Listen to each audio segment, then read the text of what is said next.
Sehingga ketika lembaga keuangan syariah ini gagal menampilkan simbol yang sama dengan substansinya, maka tantangannya panjang.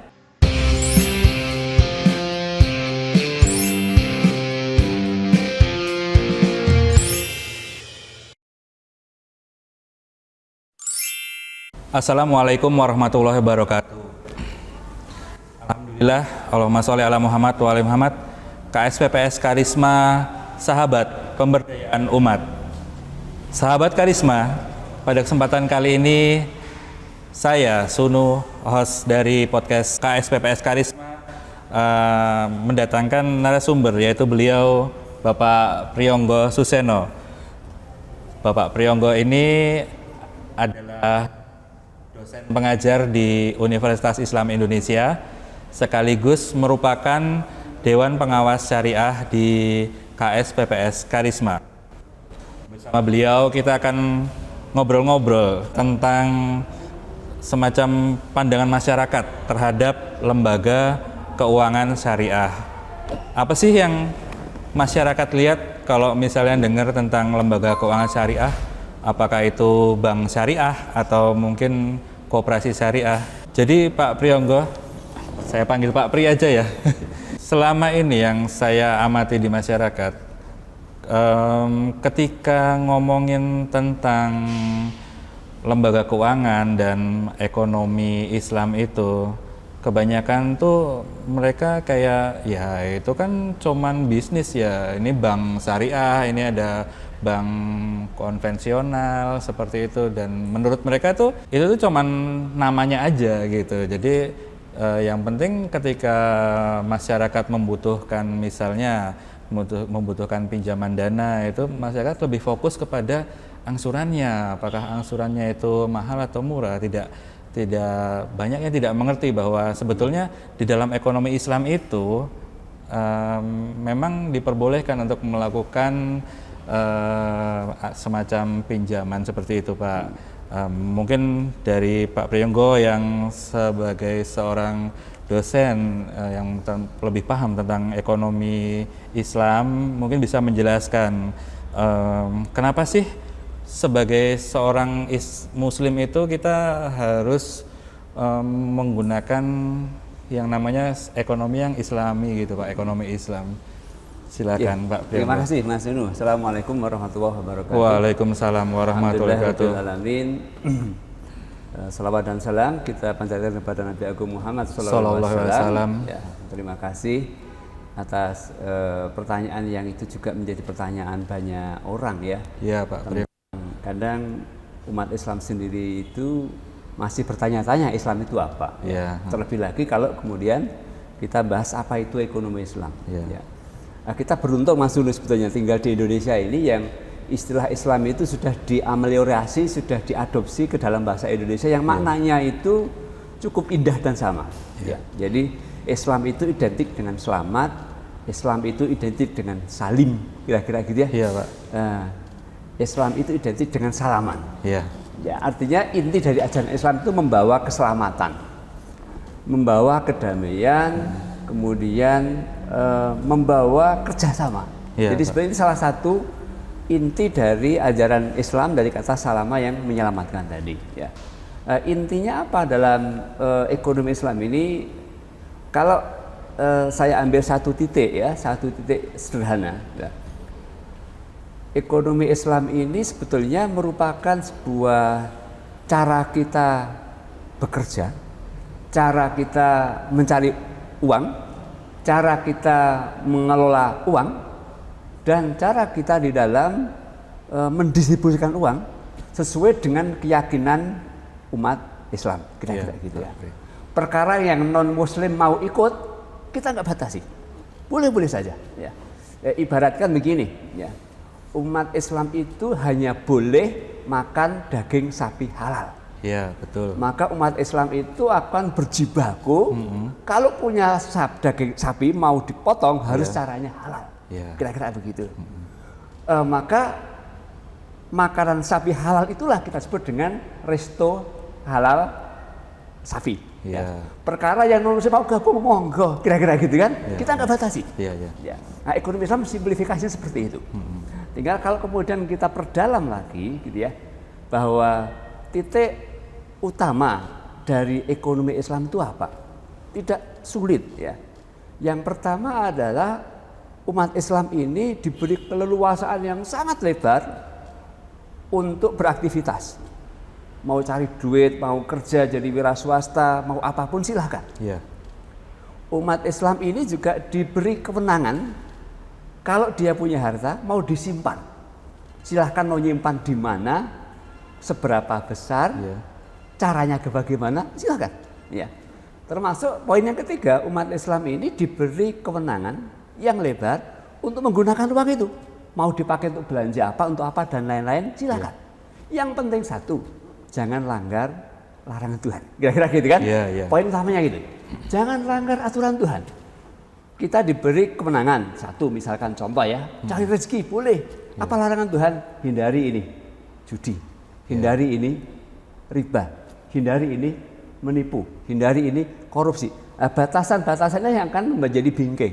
Bahwa sebetulnya ekonomi Islam itu dalam konteks mencari duit, ekonomi yang tidak akan bersentuhan dengan ini. Ekonomi anti riba, ekonomi anti penipuan, ekonomi anti kecurangan dan lain-lain. Ya, itu dalam hal cari duit. Ya. Dalam hal mengelola, kita ingat, misalkan contoh, kita boleh kok ngumpulin duit itu, ditabung di bank, disimpan di dalam emas boleh. Yang terpenting satu, jangan numpuk-numpuk harta, gitu kan? Jadi alhaakumut takatsur. Jangan sampai kita tuh bermegah-megahan, ngumpulin duit tanpa batas sampai lupa diri terhadap tetangga, lupa orang lain. Bahkan ada orang istilahnya itu saking pengen numpuknya duit itu pelit terhadap dirinya sendiri. Istri nggak dinafkahi, hanya dikasih uang makan sambal teri. Itu namanya pelit. Ya, padahal yang namanya nafkah itu ada nafkah wajib, ada nafkah sunnah. Umat Islam diajari nafkah wajib harus Anda penuhi dong. Jangan Anda pengen rumah besar, nanti istri anak diminta puasa setiap hari, makanya teri tempe. Ya itu nggak Islami kira-kira gitu. Kita boleh nyimpan, tetapi bingkainya apa? Jangan lebih-lebihan, penuhi kewajiban. Ya. Yang ketiga, bahwa ada batasan dalam ajaran Islam itu bagi umat Muslim untuk menggunakan harta ini. Jangan lakukan penggunaan harta yang kemudian dilarang. Contohnya apa? Mubadzir. Menggunakan sesuatu yang di luar fungsinya. Oke, ambil contoh saja ya. Iya, Pak. Saya ambil ini handphone ya. Ini isinya ada kamera, ada voice, ada aplikasi Android dan lain-lain. Coba kalau saya cermati, mungkin waktu saya pertama kali beli HP ini, saya akan gunakan untuk internetan sehari bisa 1-2 jam. Tapi hari ini yang saya pakai di HP ini hanya 2, WA sama telepon. Artinya fitur yang nganggur itu mungkin 90%. Itu salah satu bentuk kemubadziran. Membelanjakan sesuatu yang disfungsi, nggak cocok fungsinya. Nah, Islam itu kayak gitu loh. Islam nggak hanya bicara beli sajadah. Islam itu ngajari bagaimana mengalokasikan harta tidak mubadzir. Satu itu. Yang kedua tidak berlebih-lebihan, tidak israf, tidak overutilize. Ya kita beli secukupnya. Ya. Rumah secukupnya, mobil secukupnya, kendaraan secukupnya, baju secukupnya. Jadi dalam hal alokasi. Tentu itu di luar bingkai belanja-belanja yang lain. Ya enggak boleh kita mengkonsumsi barang yang haram. Ya kira-kira ke sana. Jadi seperti 3 itu. Pak. Di luar 3 itu free, kira-kira gitu kan. Silahkan, peluangnya lebar, terbuka. Itu gambaran singkatnya gitu. Maka ada salah satu sektor dalam ekonomi Islam itu yang kita sebut dengan istilah industri halal. Di Bali itu sempat muncul pertanyaan, gitu kan? Karena masyarakat Muslim itu minoritas di Bali, masyarakat mempertanyakan, wah ini mau melakukan Islamisasi ini? Oh enggak. Bikin bank syariah itu kita akan menjadikan fasilitas umat Muslim di Bali biar bisa belanja. Anda mau bikin bank syariah meskipun non Muslim silakan. Itu pasar Anda. Bayangkan kalau di Magelang ini kita ambil contoh ya, penggemar daging sate kambing halal itu ada sebut saja 1 juta orang. Yang mau jualan sate halal itu boleh Muslim, boleh non Muslim. Itu pasar. Silakan ambil, kira-kira gitu kan. Tapi yang kita lakukan itu adalah bagaimana kita membuat sistem ekonomi ini acceptable, diterima oleh umat muslim. Orang itu masih berpikir itu tuh kayak sama aja gitu Pak, antara kita mau pakai yang ada nama syariahnya maupun yang biasa saja gitu kan. Karena menurut mereka kan ya sama-sama mengelola keuangan Pak gitu kan. Meskipun di Bali tadi ada anggapan bahwa seolah-olah akan melakukan islamisasi ya kan, karena pakai benar-benar ada namanya syariah gitu Pak ya kan.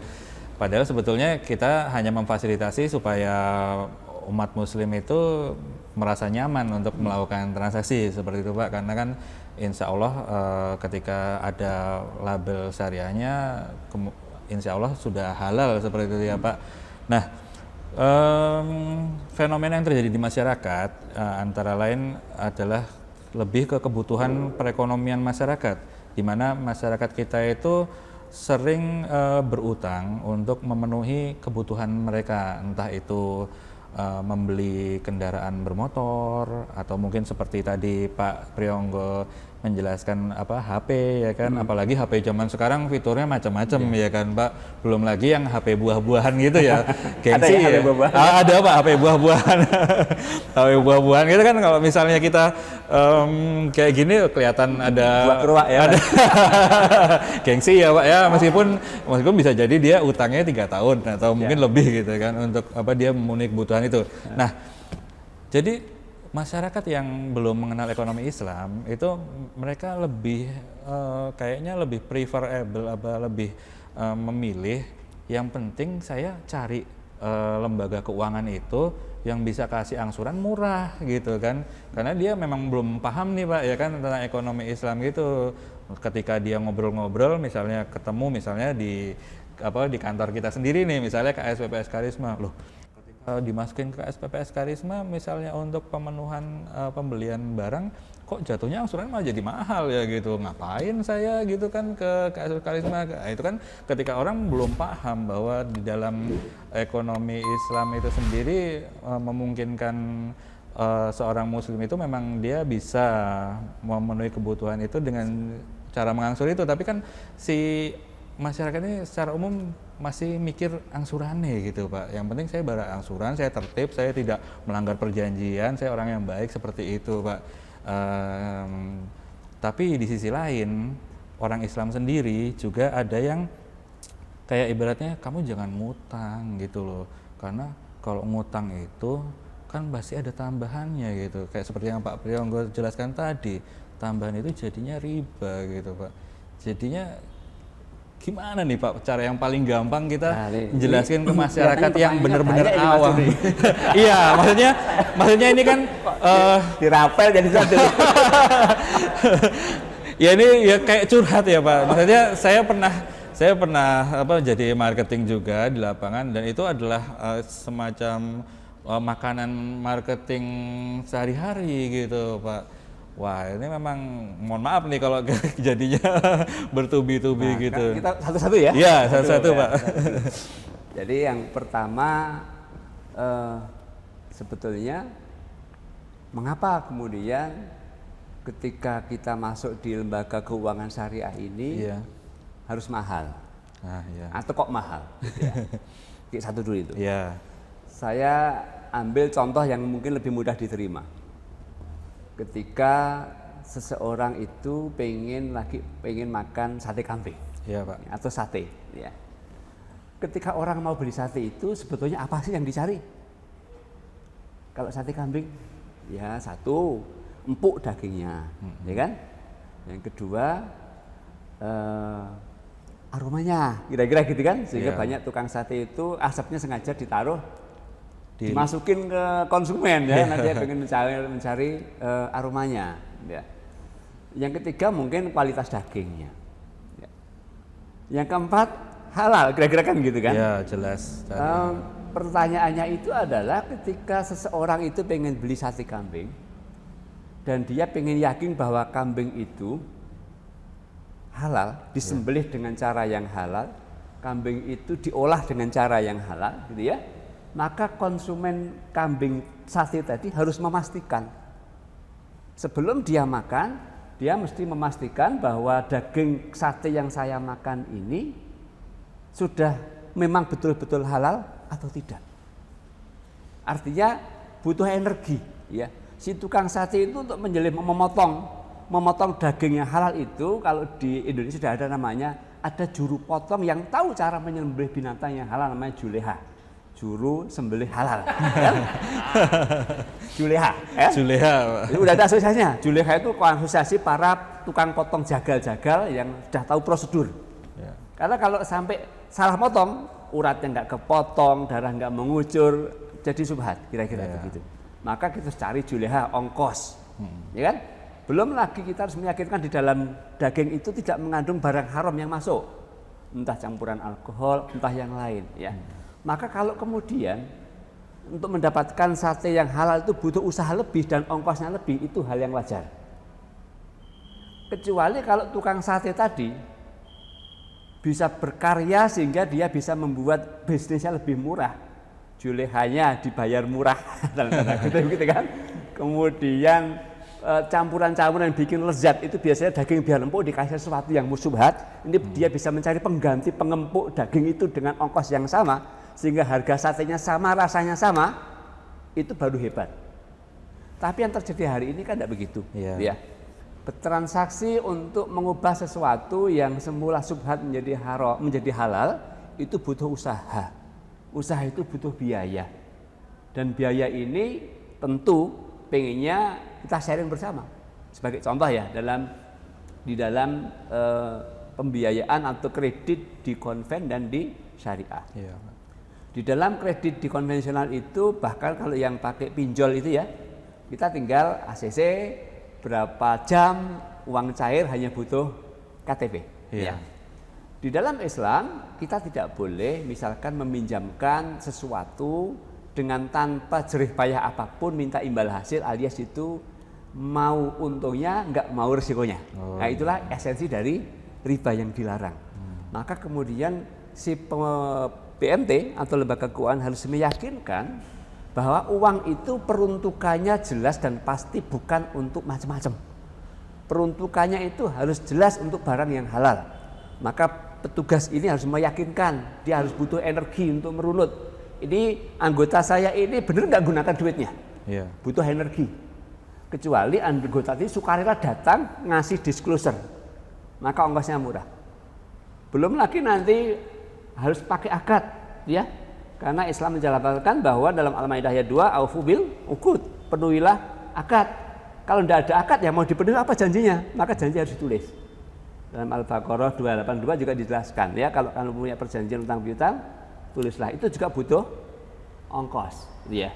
Maka secara umum memang betul bisnis keuangan maupun non keuangan yang halal dan bermanfaat itu ongkosnya lebih mahal daripada bisnis yang sekedar bermanfaat tapi tidak halal. Poinnya begitu. Tapi kalau perusahaan itu mampu dengan berbagai teknologinya mengemas yang halal itu menjadi semurah sama dengan yang konven, itu baru mantap. Dan itu kita perjuangkan, ya, setahap demi setahap. Kan sama-sama mengelola, sama-sama ngangsur, ngangsur, ya kan. Ya udah, saya pilihnya yang lebih murah, jadi saya nggak mau peduli itu dia pakai label syariah atau enggak, padahal sangat disayangkan orang itu adalah orang muslim, gitu kan. Berarti memang si orang muslim ini memang belum memahami bahwa ada ekonomi Islam. Nah, terima kasih nih tadi Pak Priyonggo itu udah jelasin kenapa kok bisa jadi beda angsurannya antara yang konvensional dan syariah, karena memang kita butuh energi yang lebih itu ya Pak ya, untuk mengusahakan yang halal gitu. Saya ajak teman-teman Mas Hulu dan teman-teman sekalian untuk melihat persamaan perbedaan itu dari dua sudut pandang, ya, substansi atau penampakan, kira-kira gitu ya. Nah, biasanya masyarakat itu kan lebih mudah melihat yang tampak daripada substansi, ya. Sehingga Islam itu sering dilihat dari sesuatu yang tampak. Baju ya kayak inilah. Mungkin teman-teman lihat saya pakai kaos singlet, lain kali ke kesempatan loh, ngomong gini gak dipercaya kan. Jadi kalau saya khutbah ini wajib kira-kira gitu, meskipun ini tidak wajib kan sebetulnya. Tapi kalau khutbah pakai celana segini, kaos singletan siapa yang mau lihat? Ya, tapi itulah kita, itulah budaya kita. Ya. Bahwa simbol itu di kita memang ada dari zaman sejarah sampai hari ini, kita masih perlu simbol-simbol ya. Sehingga ketika lembaga keuangan syariah ini gagal menampilkan simbol yang sama dengan substansinya, maka tantangannya panjang. Oh ya, jadi Ya. saya ingat Pak, saya ingat tadi Gimana, ketika Bapak lagi jelasin ini saya ingat bahwa ternyata di kalangan masyarakat kita sendiri itu menganggap angsuran itu, orang Islam ini masih banyak yang menganggap bahwa angsuran itu kan ada tambahan Pak, misalnya kan untuk membeli HP misalnya yang seharga 4 juta gitu kan, kalau misalnya dicicil selama 10 bulan kan berarti kan cuma 400.000 angsuran, padahal kan nggak seperti itu Pak, berarti kan lebih dari 400 gitu, entah bagaimana hitungannya. Nah itu kan tambahan itu dianggapnya riba gitu. Nah yang muncul kan gitu ya, sesuatu yang tampak itu orang datang ke lembaga keuangan, bawa pulang uang untuk atau belanja, ngembalikin tambah sekian. Yang tampak gitu ya, sehingga kelihatannya semuanya nanti sama. Ya. Yang tak tampak inilah yang enggak semua orang paham. Ya. Jadi ketika bayangkan ya, ada 2 orang masuk di lembaga keuangan. Ya. Kemudian yang 1 orang datang di pintu sebelah kiri, ya, yang konvensional kira-kira gitu kan. Ya, di sebelah kiri dia tanda tangan, Pak saya mau pinjam uang 10 juta untuk beli HP buah gitu. HP buah ya. Nah terus ditanya, kamu punya jaminan nggak untuk bayar? Ada, mau dipakai untuk HP buah silakan, tidak pun silakan. Pulang, nanti yang penting bayar 10%. Dan dia pulang, cek pulang. Ya. Kemudian 1 orang lagi datang ke sebelah. Ya. Pak saya ini mau minjem duit untuk beli HP buah juga, gitu kan? Lu berapa harganya? Harganya 9.200.000. Ya. Terus dia minta 10 juta, tapi saya minta biar 10 juta ya Pak. Duh, kalau HP-nya 9,2 ya 9,2. Jadi nanti Bapak tak belikan HP itu 9,2, saya dikasih untung dikit. Itulah Pak, Bapak tak belikan. Dah, wah susah Pak. Saya tak beli aja sendiri, ya udah beli sendiri, tak bawain duit 9,2. Dia pulang, nanti beli bawa HP plus tambahan bagi hasil. Ya. Keluar sama bawa duit, ya kan? Ya, sama bawa sesuatu. Yang beda apa? Yang beda adalah di kelompok kiri tadi, si lembaga tidak akan ngecek dan tidak begitu peduli uangnya mau lari jadi apa. Jadi HP apa tidak peduli. Artinya apa? Kalau di tengah jalan, maaf, si orang kiri ini kecelakaan, duitnya dipakai untuk berobat, yang tadi nggak jadi HP, bayar nggak bunganya? Tetap bayar Pak. Tetap bayar, ya nggak? Yang sebelah ini, karena dia akadnya HP, maka ketika kemudian dia keluar, dia kasusnya sama, ya sakit atau apa, gitu kan? Kemudian dia gunakan uang itu, maka dia termasuk menyalahi akad. Ya. Kalau kemudian dia menggunakan untuk beli HP, baru kita kenai biaya.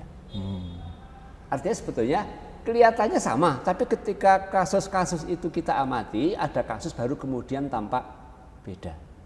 Bayangkan seperti kalau kita amati, maaf ya, di Timur Tengah itu sebagian para pencopet itu pakai jilbab. Jilbab syar'i Pak. Ya, copet syar'i. Kelihatan ketika dia nyopetnya ketahuan, kira-kira gitu. Ketika belum jadi soft, soalnya tidak kelihatan, yang tampak tak kelihatan gitu ya. Nah, masyarakat kita begitu. Jadi satu sisi memang kita tidak mungkin mengajak masyarakat itu melihat yang tak tampak. Maka tugas kita di lembaga keuangan itu memang begitu. Bagaimana yang tampak-tampak ini begitu dekat dengan yang tak tampak. Misal ya. Bagaimana kita bisa yakinkan kepada masyarakat bahwa lembaga keuangan syariah itu nggak ngasih simpan pinjam. Kami penuhi kebutuhan Anda butuh apa kami carikan. Kami nggak minjemin duit. Kami tidak ingin Anda itu misalokasi uang seperti yang diajarkan Islam. Kami tidak ingin Anda itu cocoknya beli HP harga 3, Anda beli harga 10. Berarti melondrongke. Kira-kira gitu kan bahasa kita, meskipun Anda mampu bayar angsuran. Yang penting angsurannya Yang lancar penting gitu. lancar. Itulah nanti yang mestinya menjadi pembeda. Yang tampak kelihatan beda dengan yang sesungguhnya. Itu PR ya, Iya, tantangan PR, kita ke depan.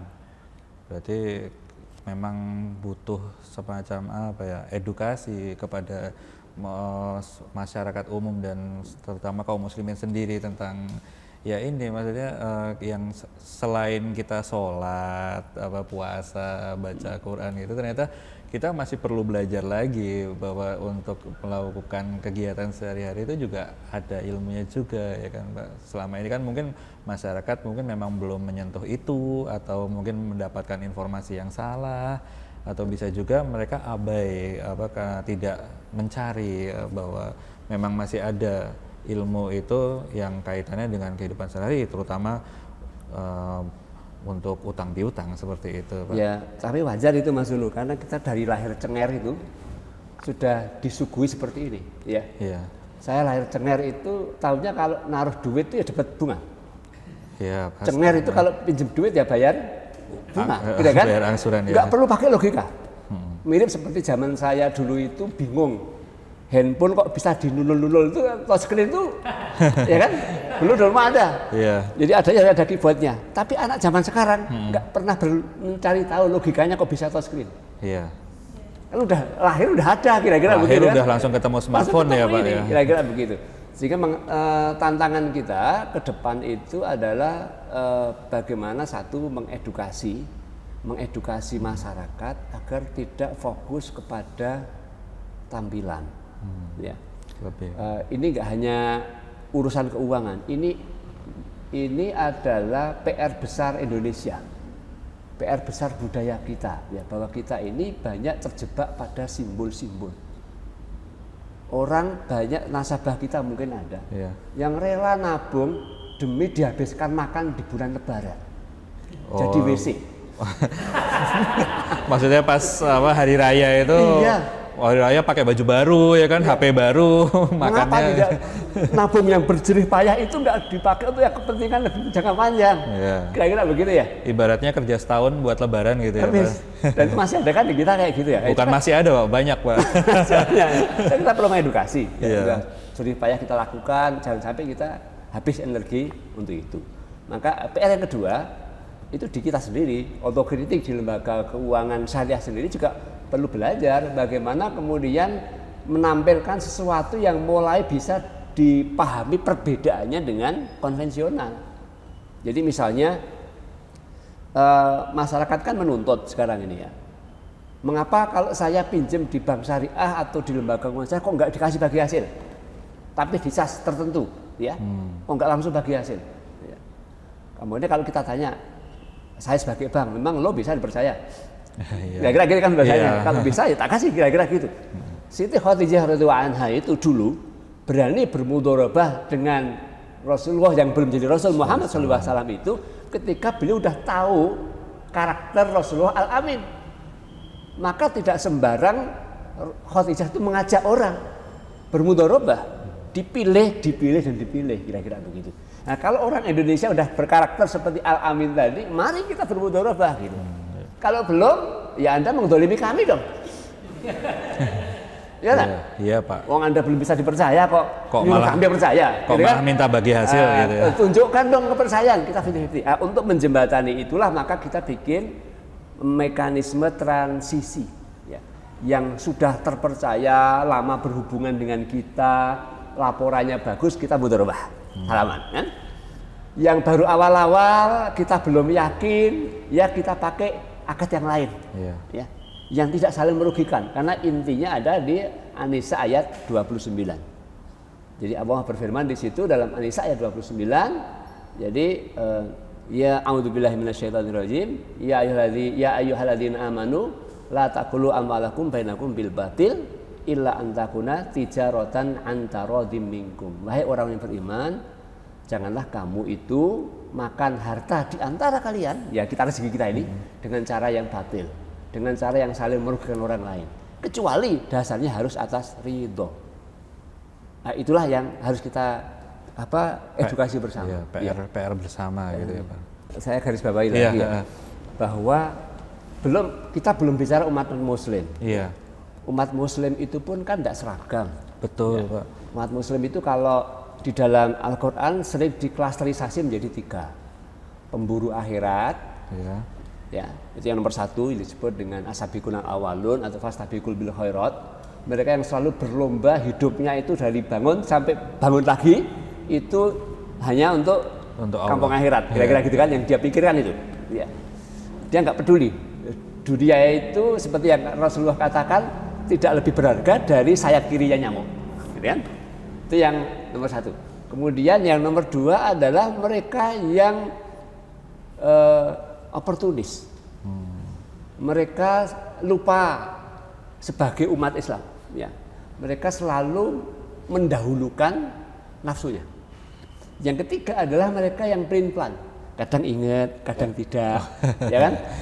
Kalau keuangan Islam itu berguna, bermanfaat, diambil. Kalau tidak, ya tidak. Sekarang lembaga keuangan mikro Islam ini kan bertemu dengan tiga-tiganya. Betul. Yang tentu mereka punya pemahaman dan keinginan yang berbeda-beda. Maka kita mewadahi itu. Yang sudah peduli akhirat sudah selesai, tidak usah jelasin, paham langsung ambil. Yang 2 ini yang PR. Ya. Kesimpulannya Pak, kalau dari Pak Pri. Jadi yang pertama saya mengajak bahwa masyarakat ini bagaimana memahami riba ini bukan sekedar simpan pinjam plus bunga. Ya. Riba ini hakikatnya adalah ketika 2 orang berpartner yang satu nggak mau nanggung risikonya. Esensinya di situ, esensinya. Ya. Meskipun secara fikih itu bisa diartikan simpan pinjam dengan mengambil manfaat oleh si pemberi pinjaman. Ya. Oleh karena itu kita harus mengedukasi masyarakat termasuk kita sendiri untuk tidak senang mendapatkan sesuatu tanpa keringat. BMT itu bergerak untuk menghindari riba dalam rangka menghalalkan rezeki. Kita rela survei, kita rela akad lama-lama, kita rela memastikan bahwa uangnya sesuai peruntukan itu demi agar harta yang masuk ke BMT ini halal. Keringat kita keluar, kira-kira gitu ya. Itulah rezeki yang halal. Bukan yang penting ya saya dapat 2% cukup lah. Tapi Anda yang nanggung, kira-kira gitu kan. 2 ini kan keringatnya tidak ada ini. Meskipun kita mengatakan sisanya Anda yang ambil, itulah yang dilawan oleh Islam. Di kita mintanya masih begitu. Maaf, musuh besar kita salah satunya itu para financial planner, perencana keuangan yang mengajak kita mimpi punya passive income.